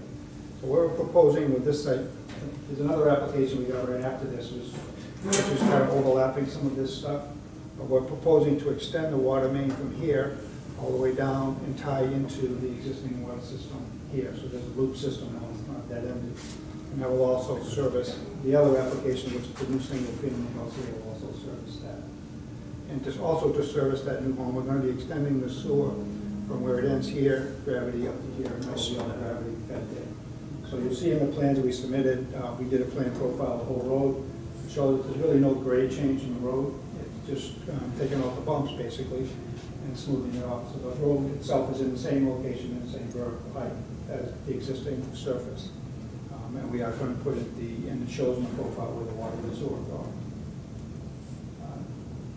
Not to confuse it with the next project, but this project is going to include the water extension from here to here, because this project is going to be done before all of this is done. And the sewer extension from here to here is going to be part of the house project. That makes sense. Okay, so there's a little overlapping stuff there, but all that work there is in the buffer zone. Majority of this, outside the buffer zone, majority of this extension is outside the buffer zone, with the exception of that crossing from here to there. How about the additional where you've got your certified vernal and where you've got that little bump up because of the road? You're only 13 feet wide there. Unfortunately, that was one of the narrowest parts of your road. Yeah, that is. How about the impervious that you're going to add in there relative to the vernal pool and the extra stormwater you're going to throw that way? Because that is also where the culvert is, so that's the bottom of the. That's the low spot. Yeah, right that's the there. low spot right there. There's a high spot right about here that goes back this way, and another Yep. high spot And then here that goes back exactly. to this culvert down here. Well, we are increasing the pavement through that area from 11, 13, does go out to 18 in a few spots and comes back and forth. It's not very consistent. But we're not proposing any mitigation to it. We still have a 75-foot vegetative buffer existing between the road and edge of the wetlands, and the vernal pool is somewhere inside of that. I don't know exactly where it is inside of that. Well, I understand, but wouldn't the edges of the protected wetland be the protected edges of the certified vernal pool? I think that they come out to that certified vernal pool isn't just that little X in the middle, it's that wetland right there. Well, the vernal pool itself, that would have a defined limit. I understand that. The critters go out beyond it, yes. Yeah. But, there's the buffer zone to it, which comes out to the existing road. So we're really not changing it, other than we're adding a little bit here or there and taking some away in other areas. Well, yeah, but where you're taking it away is not there. You're adding it there. So just because, if you're taking 2 feet away down where it says, what is there, 10 feet or 18 feet? The majority of the wider part is Wide. going through here. Well, yeah, I understand that, but if you're taking it away there, it doesn't affect the vernal pool where you're adding it. So you haven't got a balance around the pool, you've got additional surface around the pool, right? And can you do that without some type of valuation for that pool? Wildlife evaluation, and figure out how that area right there contributes to that certified vernal, and will it change with the extra impervious? Don't we have to go through that exercise? Well, I'm not fully sure. I do know that, the calculation of the volume of that water is you can calculate it, but it's gonna be next to impervious. It's so little that it's impossible to say what effect, what cubic feet of water is gonna do to the vernal pool. Is it gonna be hotter? Is it going to be Will higher? the water go in there be warmer now because there's more blacktop surface? I mean, those kinds of things. That's all. I'm not trying to be difficult. You have a certain burden to work within that buffer zone to that vernal pool, and I'm trying to pull it out of you. Well, the reality is, yes, no matter how you look at it, there will be an effect to it. But I think the effects are so minimal because of the difference in pavement width is very minimal. I mean, That's perfect. Are you qualified to say that? well, that's it. I don't know if I'm qualified. I'm not a sort of wetland scientist. Okay, you have to be a wetland scientist to say that. Can this new group come up with a letter that says that this additional impervious within this area of this certified vernal pool? The person to talk to probably Leah Basbay, who did the. Perfect. She was a consultant officer Yeah. on this and did the development thing, so I can have her, give her opinion and write a letter to that effect. That'd be perfect. What the effects of this work would have on the vernal pool. In the same vein, the road crossings, is this just a surface job? Are we gonna be talking about what the? No, this is a full grind. Well, right, but in terms of the culverts, are they gonna get pulled up? Are they gonna get? What are the culverts like? Are they in good shape? As far as I know, the culvert's in good shape, but we're not planning on doing any culvert work. As far as, we're not changing the vertical surface of this road. It's gonna stay right where it is. We're taking up the old pavement and putting down new pavement. Right, but I guess the question was, they're not old, they're in good shape, and, I mean, when you go to grind them, you're not gonna grind to the top of them, and, it's, Well, no, there's definitely cover over this. Okay. They're not right on the surface.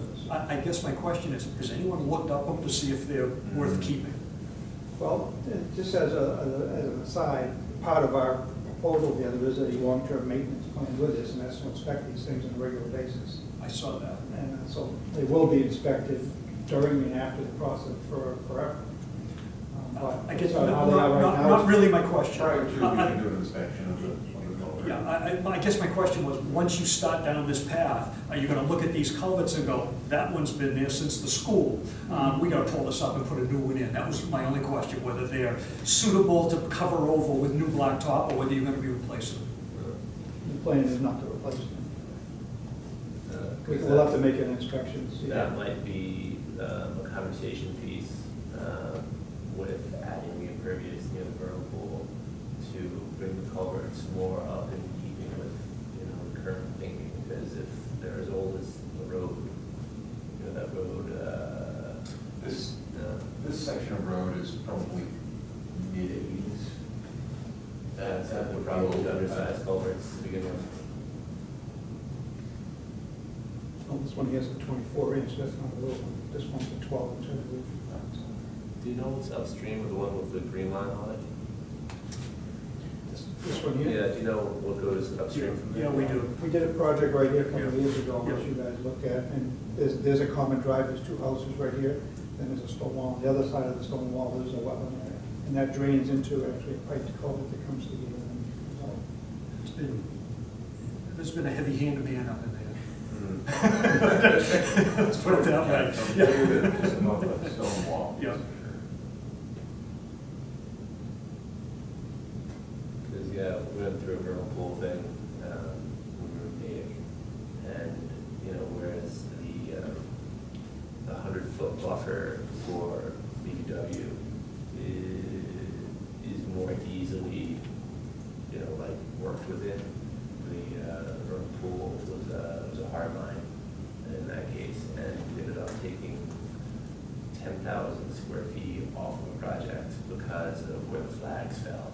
And the process of delisting the vernal pool would have been an option. It was something that, you know, was borderline, they could have gone that route they wanted, and they gave up the 10,000 rather than try to delist the vernal pool. And that was, you know, just, you know, you put the flag, you know, it's the edge of the BBW, end of the wetland, and then 100 feet straight in that direction. Yeah. That's the only question I have really, is that work that's within that buffer zone to the vernal pool. The rest of it I agree with, is just maintenance. For the most part, you're taking a little pavement here, you're adding a little here. I don't have any issues with it. The fire department, that's another issue. Now, I think they expected you to come back to them. Have you had a conversation with Martha since? With a letter? Yeah, there was this letter here that she sent to me that, just maybe 5 different points that you guys were gonna go over, and, okay. Yep, I did respond to her on the I think she was mistaken on number 1. I think that was, I'm not sure if that was. The other one was Karen. Well, she thought it was 18 the whole way, and we corrected her that it's 18 here, and then in the last class 20, based on the conversation. Got you. Yep, number 2 was Governor's Academy has we stated that we have no intention of building a subdivision or more faculty housing on Old Road at this time, which is 100% accurate. And I said that we would put a letter together and submit it To that effect. Okay. And we did. In addition to maintaining the road on the fire department's behalf to the full 20-foot width, 18 plus the 2-foot arm shoulders.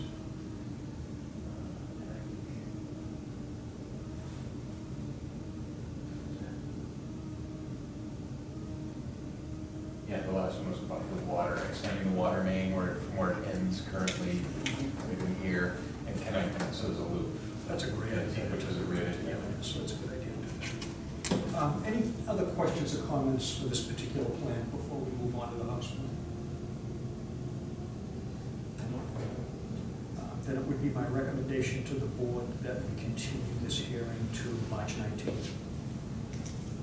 So moved. Second. All those in favor? Aye. Is that agreeable?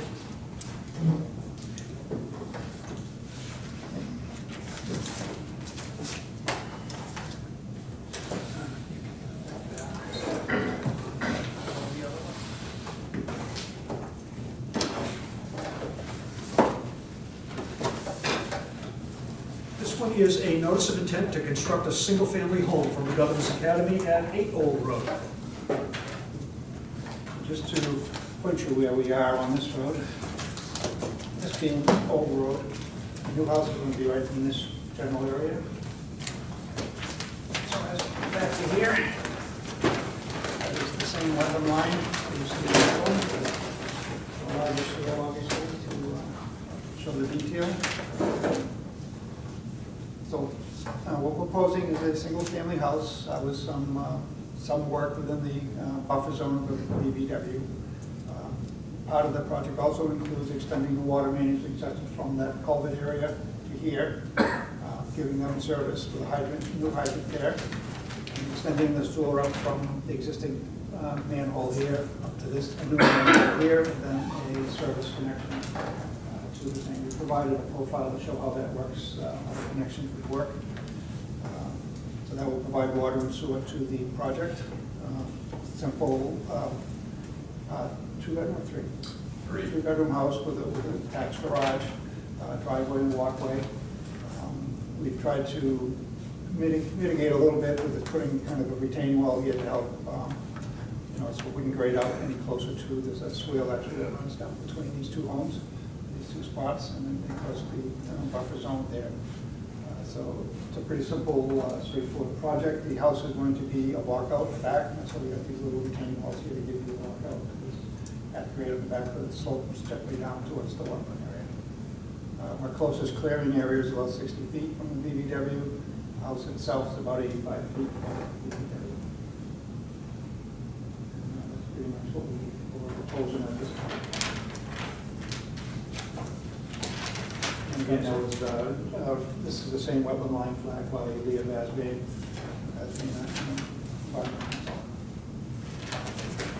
And this is all downslope of the vernal pool.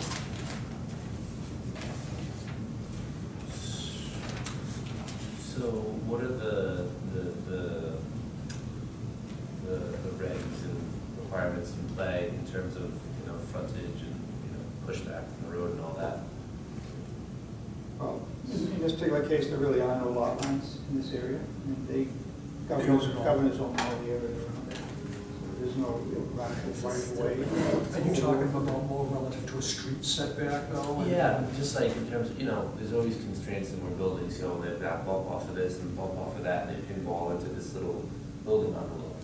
And so, in this case, it sounds like there's not that set of concerns at play. Well, I brought this up with Tom early on, and I talked about the ability to move this house around a little bit and mitigate its impacts. And Tom did the best he could and went back to his committee, and he also answers to others at the Governor's Academy that have other hats and other jobs, so this is what they came back with. We moved it maybe 10, 15. Tweaked it a little bit, you know, at the request, and, yeah. Brought it back. Tried to make that a little better. But I made the comment that it could be pulled completely out of the buffer zone, and they argued to bring it back a little bit to keep it consistent with the other homes that are Yeah, there. the other houses, like you can see there. Because Old Road has got a lot of traffic on it, so keeping that from traffic and noise.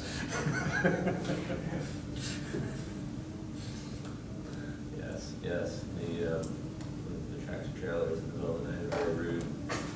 Keep all So the you cats can, in the hallway. you know, feel free to question. I've been down that road, so to speak, you know, unintended. Yeah.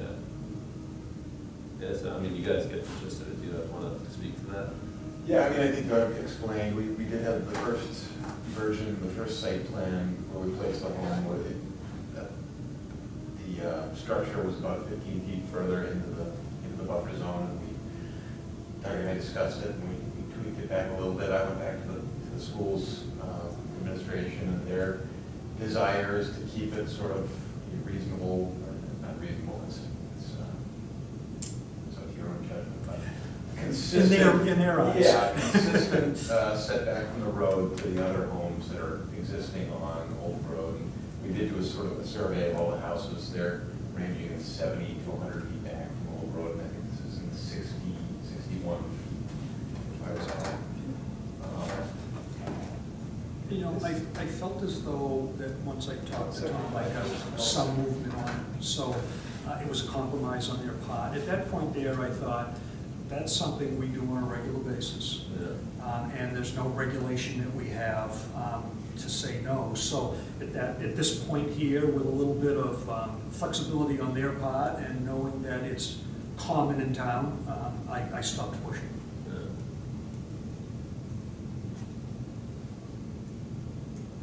Yeah, you know, from that angle, usually there's constraints built into place for like, all right, you know, the planning board said this, or all right, zoning said that, or all right, you know, one thing or another one. But when it's, I'm speaking, it's purely aesthetics, you know, at play versus, you know, the various, values and functions and standards, on and so forth. Yeah, you know, from my perspective, you know, not the board and all the various other people, you know, it's, and you're right, there's nothing to say. Yeah, that I you mean, have I to. understand, I'm there with you, that's why I had that conversation with Tom, and, you know, that's how we got here. And I understand your perspective 100%, and I also understand the school's Sure. long-term vision. What I think what Directive said to me was, this is a 100-year investment on the academy's behalf, and we want to make sure it's done right. And of course, we value wetlands, but we also value a neighborhood feel, and it's important to maintain the characteristics of the neighborhood, and that's sort of where their perspective fell. So, and I appreciate you bringing up the past precedents of, you know, we built in buffer zones before, and that institutional memory is there, and it's not on school paths. It seems like we've done it before, and it was acceptable in a short history. So I understand both sides and appreciate your consideration. You guys down there wanna throw anything out, or? I kind of had the same thought as you were saying, just, you know, it seems like a little tweak, and I don't know, it just seems easy, but.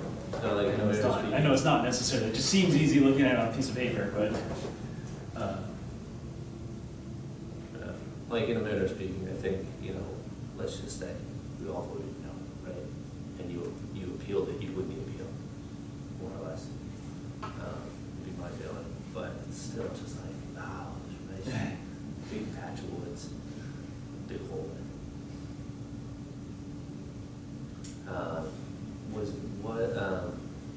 Based on your conversations, are there any, is there anything that you could do, how should we phrase it? Any new modern construction methods that might come into play that maybe didn't come into play on some of the older houses, in terms of drainage and that kind of stuff? The impact of wetlands? Well, it's just a really open and broad. Yeah, well, this is a very green, sustainably built house. It has really high R values, and it's a modular structural panel, timber framed home. They're about a foot thick. It's about a foot thick, yeah, and It's quite a, 10 inches of outer insulation. So it's very green from not from a wetlands perspective, but from energy conservation. what are your soils there? What do you have for soils, do you remember? Well, you dug a couple of test pits, so they were looking specifically for ledge, because we were looking at the site on Elm Street, had ledge very shallow. So Heavy clay, drainage, what do you? I don't know. I'm not a I soil didn't- scientist. Well, I guess what I'm getting at, is there an opportunity to infiltrate some roof water, that site? Be cool. Yeah, A little something. yeah. Potentially in the front, probably not in the back. Okay. And just, Just work something in with a Y on it, so that, if it freezes up in the wintertime, it just comes out onto the ground. For the most part, it goes in and infiltrates some of that roof water back into the ground.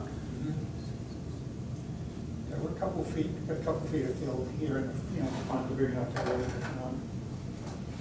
Well, if the soils are there, see if there's an opportunity to work something in. What about like a foot of the driveway green garden kind of thing, might be nice. Might be overkill, but just. Yeah, I don't want to make it up as I go along either. Yeah. That's dangerous, I think. What's the limit of clearing? That's where the trees are going to be cut to that point. So in other words, lawn. Why? Well, typically you don't want to have a tree from a mature forest next to your house, because when you take that tree out, the next tree is likely to come down. So we try to keep 20 to 30, at least 20 feet, and we aim for 30 to be away from the house when you have the opportunity. Most of it's going to be come up and grading for here, and there's a little spot right in through here, sending out typical footing drain that come around the house and stay right there on the natural slope. Would it be less impact if we didn't clear the land in the wetlands? There's no clearing in there. While clearing in the setback? In the buffer. It's, I can appreciate that, but we have a lot of issues on campus with moisture, mildew, rotting wood sidings. So we've put a strong effort forward to try and keep vegetation back from structures the past few years, because we have a lot of issues from, overgrowth and moisture. So even with that, you still went with the wood house, huh? Well, so this is, the siding is hardy plank. Okay. So that's what we're Tougher, trying yeah. to. That's interesting. I I guess, think we can offer up as far as mitigation for the buffer zone is that off the end of this driveway, because that's where the stormwater from this driveway kind of comes off the end. yeah. If we put an infiltration trench at the end of the driveway, it would intercept that runoff and put it in the ground. Yeah, I mean, That's going to be your dirtiest water. Off the Right. roof is not dirty water. right. Why don't we try that? 'Cause that would be the easiest It's the construction. same It's vein as infill, that. so we don't have to worry about the soil Well, underneath. be careful though, because if you you can infiltrate the roof water because it's clean and you can infiltrate it anywhere. You can't infiltrate that driveway water unless you're at least 2 feet above the water table with the bottom of your infiltration. Well, that's just it, that's why we're in 6 or 8 feet here. Okay, Fill. okay, So okay. then you're gonna have that You'll natural have- fill material you bring in is gonna treat Yeah. that as it goes down through. And then that just becomes basically a landscaping thing, and theoretically, the various parties involved would mind a couple extra flowers or whatever goes around to make it pretty. Well, with this infiltration, what I'm envisioning of this infiltration trench is just basically being crushed stone, 2 foot deep crushed stone Right. area. So that when water comes off the thing, it'll stop, obviously stop. Oh, right, eroding. and it's not actually a planting plan, I know that, I just mean that a lot of people in other circumstances usually put like begonias or something, rose bushes or. Yeah. Yeah, you could put it at the back of that trench Yeah. before it goes down the slope. No, that's a good idea. That's good. I think that would be something that would be better than trying to infiltrate the roof in an area that may be natural source, which may not be that good. Yeah, so I kind of jumped 2 steps ahead there. But yeah, I mean, like I said, I think you're like, legally, you're fine. This is just one of those, bummer. But that's, again, the green part of my sleeve, so, yeah. It's about as plain and basic a plan as you can get. With the mitigation, given the mitigation, is the board comfortable with the rest of the plan? Yeah. Is the board comfortable moving forward on this plan with a vote contingent upon getting those minor changes to the plan that show the infiltration trench? Yeah. All right. There's no abutters here, so if there aren't any more comments, any other comments from the board, I will close the public hearing and entertain a motion on the project. The only thing I want to mention, we don't have the DEP number on this meeting. That's, okay. Well, I'll tell you what then. Well, not having a DEP number is not an excuse for not closing a hearing. But I will, if you want to leave it open, so that you can get those comments, I'll do, we can leave it open and continue it if you want. I don't want to continue it, but I just want to make sure you understood we did not have. Yeah, that's okay. Yeah, that's okay, thank you. Do you want to leave it open just in case? No, if they want to close it, then there's no reason to leave it open as far as I'm concerned. That's up to them, so. If you're willing to close, I think. Yeah, because what happens at that point, as soon as we get a DEP number, as long as there's no comments on it, then We can write the order and you can have it. Then the order, then your time goes by and you can build. This has got a higher time frame than the other one, so that's why I'm going to tighter time frame. You need to move this one forward. I'm going to break ground pretty much. So continuance to March doesn't hold you much. No, so we squirrel. Good poker face, too.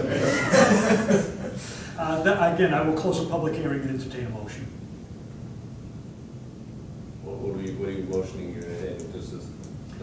To either approve or disapprove the project, and if you approve it, it would be contingent upon getting the drawings modified as discussed. So, Second. All those in favor? Aye. Any opposed?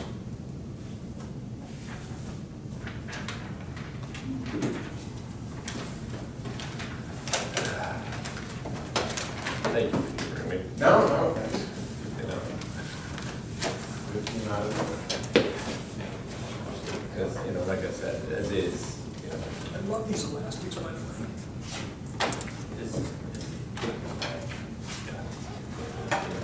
It's just making it better. It's not like there's a legalese involved. Whatever possible costs. Newspaper article. Yes, please. You can give that to Jim, please.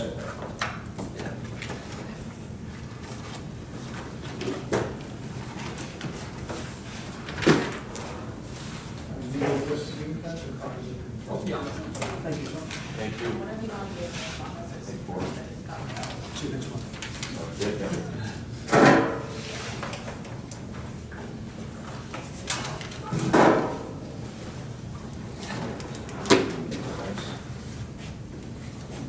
Newspaper article for the one we were just looking at.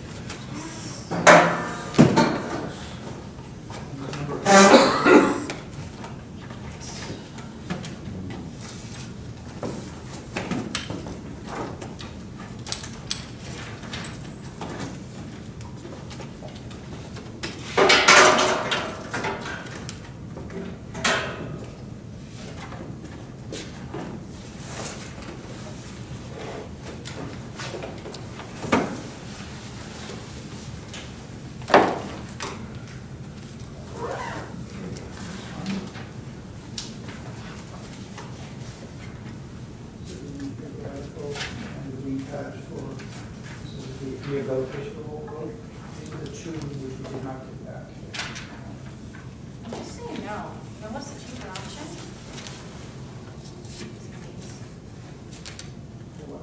For your proof of mailing? That's acceptable. Yeah.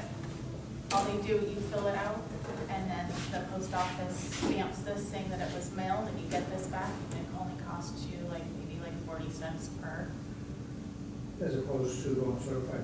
and you don't have to wait for the return receipts, because that's just sufficient to say the post office Is has that new? determined that you sent it. No, DEP came out with it as a policy, accepting it, goodness, 5-6 years ago, maybe. It's not that new.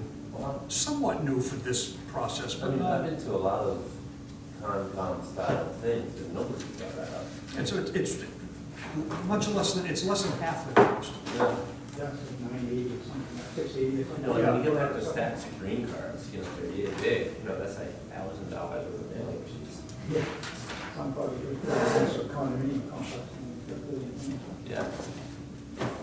All right, thank you very much. You're welcome, guys. Take care. We have a request for an extension from Susan Gordon at 237 Middle Road, DEP number 0501195. That was I'll call it a dock. It's a piece of a pier that sits up on the bank with a ramp down to the dock section. They just haven't had a chance to hand it yet. It would be my recommendation to the board that we grant the extension. So moved. Second. All those in favor?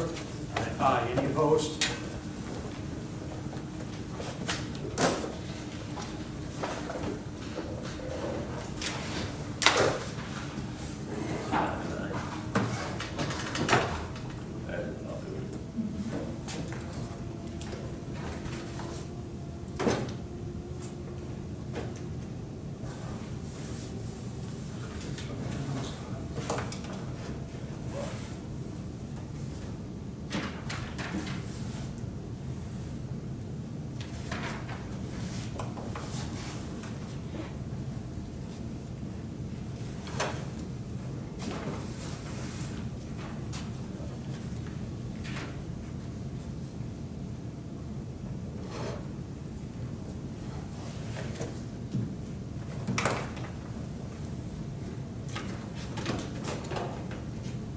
We have a request for an extension permit from Christina and William Hoffman at 21 Marsh Ave, DEP number 0501197.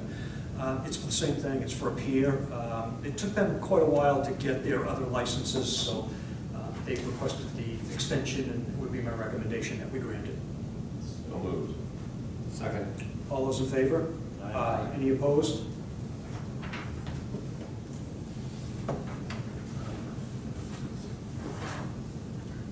Dock licensing session process. What's that? Dock licensing session process. Yep. My guess is it's gonna get more so too, because Bruce Carlisle has left CZM. Oh. Where'd he go? I don't know.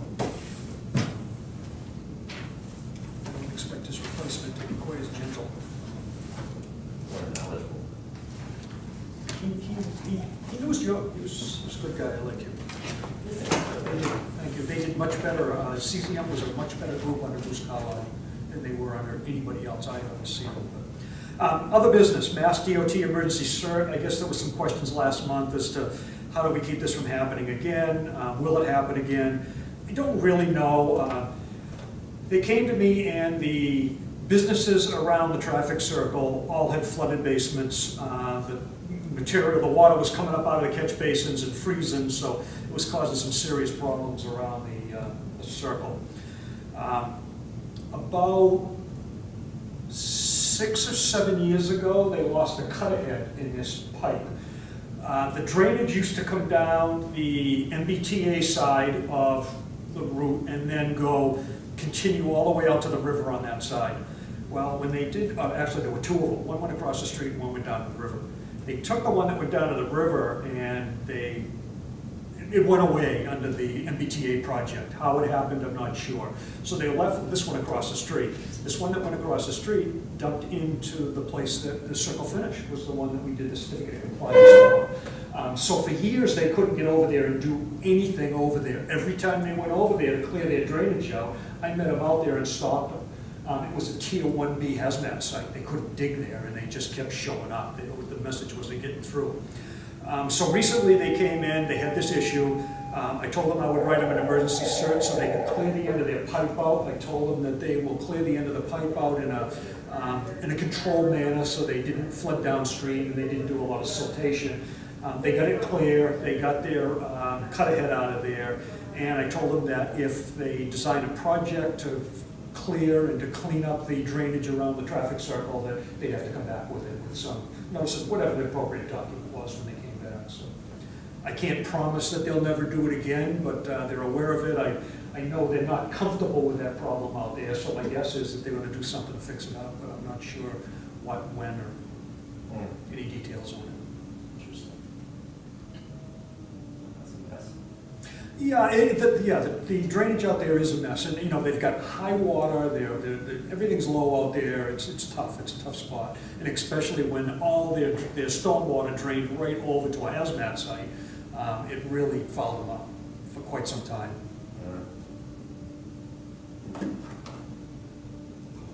Other than that, we are done, and I will entertain a motion to close the public meeting. The one thing, how do I raise my thing from last time, this time, just like throw it there, like reference back? So, last meeting, since I'm no longer here, this reminded me last time anyway, I floated the idea of maybe doing an extra meeting, just sort of to talk about stuff that's on people's minds, maybe questions they might have that there's not really time for or room for in a regular meeting. One of my things is always talking about fiscals, like how money flows and where it goes, and that kind of thing. Sort of bringing that up and getting it hashed out in the space. And Ben brought up he wanted to talk about the bylaw. Another concern is that your clock is ticking and there's and maybe there's, I feel like we have this talk, so don't worry about it. But, like, for example, like taking some of that institutional knowledge you had of, some of the innovations from Stone Island, like how things get built, that, we're not going to have that necessarily as something, so that you can share from the commission, right? We won't be in the office necessarily having those conversations. Maybe finding a way to put that into a regulation or some other kind of like reference material, just these conversational things that people might have on their minds, and sort of sit down without all the bother of business, and have time to chat things out and figure out what people do want to put their mind towards in the next year or whatever. Whether things maybe say, it's a good idea, it's not going to fly, that's a good idea, we can work it out in this space, that kind of thing. But Well, I don't have any problem putting together a work group. I know I'd be hard pressed to ask Jennifer to come here another night, or come to a meeting another night and take minutes and do that kind of stuff. But if we meet as a work group, it doesn't have to, if we don't discuss specifics of things before us, we can meet and talk about the barrier beaches general. We don't have to advertise it. We can get together and do those kind of And things. you say you could bring up like old cases that are already closed and that You can that bring could up old discuss ca- like the issues. You could do that. Yeah, it's something about that in the past. There's a problem with the open meeting law where if you have like 3 people from the same board or commission at the same room at the same time, that counts as a meeting. Well, no, it only counts as a meeting if you're deliberating on things that are before your board. 4 of us could go out to a sandwich shop right now and sit there all night. If we talked about Old Road, that's against the law. If we talked about the resource areas down generically on the barrier beach, and what about the vegetation, and what about dune form, and those, we can talk about that stuff all night. Right. So that's not illegal, but if you're debating things that are in front of you or before you, yeah, absolutely, that is against the law. So then, in a manner of speaking, like taking the bylaw, for example, talking about what you would like to see happen to the bylaw it's not before us yet, we haven't proposed anything yet, it's just conversational. You're feeling that that would fall into that work group space. Yes. And then if we say, all right, team effort, hands in, high five, go team, and then we actually bring something somewhere. And Then, on the other hand, too, I can run it by Tracy, and if Tracy wants us to advertise it, then we'll advertise it. Yeah, we can still do that. Yeah, so just, it's not always full of questions, obviously. And a lot of my questions probably wouldn't hurt to hear everybody else sort of sitting on the answers. And then whatever else is on your mind. You probably got your own thoughts about, your transition. Well, I've kind of tried to push the transition and push these conversations for probably at least 6 months or even longer now, just because, yeah, I know it's going to be there. It's easy for me. I can just run right up to the end and say, bye, have a nice one. But I don't want to do that. That's why I've brought this up. Yeah. All right. So, Newbury having a barrier beach and everything, it's not as easy as other communities. Yeah. It's, we have a lot happening here, a lot of wetlands. We have every resource area known to man, so. a few might not be. And a few that might not be, yeah. All right. Well, how do you want to go about that? The process of like picking a time, date, place. Like, do you want to just run it through you? Like how do you? Maybe I'll ask Jennifer if she'll put something out to the board on. Well, do you want to confirm with Tracy first to see if it needs to be advertised and then? Yeah, that way before you go polling board members and throwing dates out there, we'll know that. So yeah, I'll check with Tracy tomorrow and ask her, and then you'll likely get an email from the town. Cool. Ideas first or? Just like, for instance, going back to the invited horse, the MLCC conference is coming up. And last time we brought up reimbursement, spring, linking out into work. So I talked to them. I'm actually going to volunteer for them to sit there and get tax or something for this trash. So they're gonna let you in for that? Yeah, so I get half of the conference or whatever, as opposed to the, whatever it is, like 250. I look at it this way, they want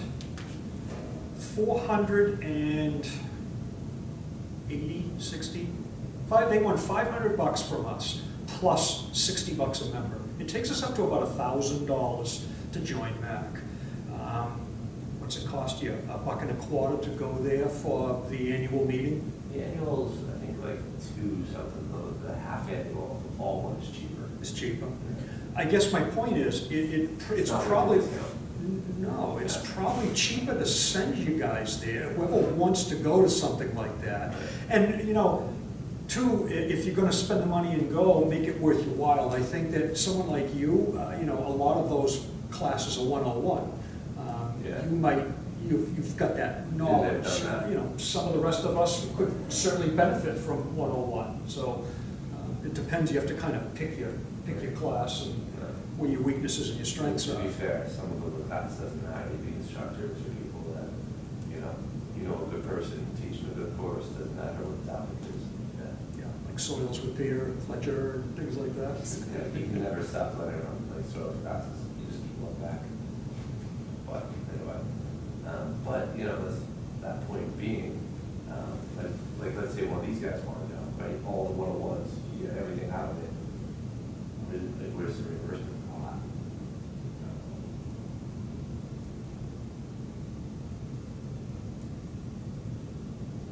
We'll talk about it.